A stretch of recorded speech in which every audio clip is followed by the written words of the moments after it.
Bismillahirrahmanirrahim. Assalamu alaikum, dear students. I hope you all will be doing good. It's your chemistry teacher from Bishar Model Girls High School 2, and today we are going to discuss the extraction of metal. In the previous explanation, we did the concentration of the copper metal, copper ore through the flotation process, and then we discussed the roasting of that ore. Now, proceeding towards the next process of this extraction of metal, which is the smelting. In the roasting, after the roasting, the final product obtained is called the matte, and this matte is further heated at a high temperature in a blast furnace in the presence of some reducing agent like carbon and the coke. And this is called the pyrometallurgical procedure because it is done at a very high temperature. The principle of this process is the oxidation, and then it will be followed by the reduction. The roasted ore is mixed with the sand and the coke and is heated in the blast furnace. Now, keep in your mind that the ore is containing impurities. These impurities may either be in the form of acid or the base. Means the impurities can be acidic impurities or basic impurities. To remove these acidic and basic impurities, some agents are added which are called flux. According to the nature of the impurity, there are two types of flux: the acidic flux and the basic flux. The acidic flux will remove the basic impurity, and the basic flux will remove the acidic impurity. We will discuss this later on in the next explanation. So we are having the copper sulfate Cu2S and FeS in the previous lecture. We obtained these as a product of roasting. So this Cu2S is oxidized to convert the sulfur into the sulfur dioxide. As volatile oxide it will be removed, and the copper sulfide will be converted into Cu2O. This Cu2O will react with the FeS. FeS is completely an impurity for us because we only need the copper. We are doing the extraction of the copper, so FeS is having no role over here. So first we have to remove the FeS. It will be oxidized by providing the oxygen from Cu2O.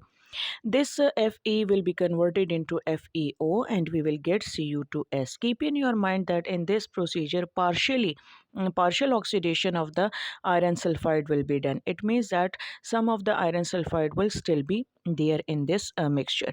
So FeO, when it is treated with the sand, it will form the slag, which is FeSiO3. It is lighter in weight. It is an impurity, and it will be removed from the top hole. This is the blast furnace. You can see in this up till 1500 degrees centigrade of temperature is provided. That's why it is called the pyrometallurgical process.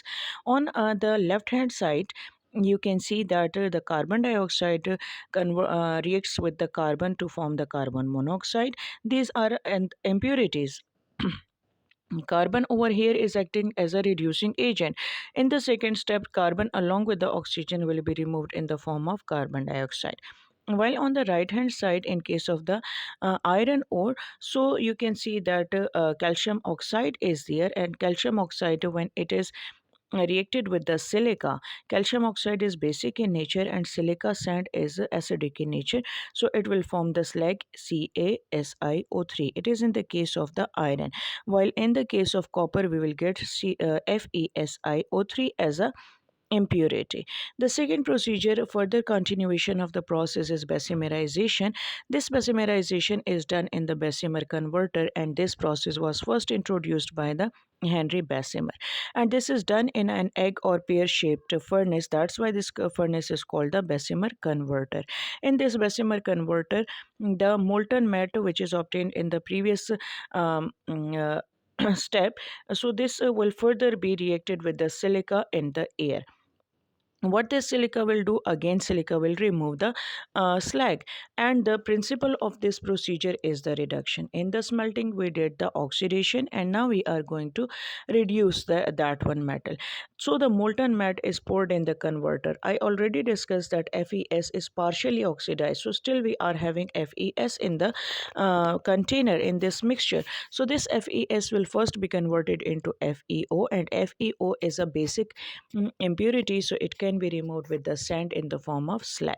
Now finally we are left with the Cu2S, which will be converted into Cu2O. So this Cu2S and Cu2O, the copper oxide and the copper sulfate, they will react together as the sulfur and oxygen can be removed through the as a volatile oxide, that is sulfur dioxide, and we will be left with the copper in the molten form. In this case, you can see that Cu2S plus O2. They reacted together to form the Cu2O, and this Cu2O is reacted with the Cu2S to form the copper and the sulfur dioxide. When the sulfur dioxide will be removed, so it will left the copper in the form of blister copper. Blister means there will be having some bubble shape structure. This is called the blister copper.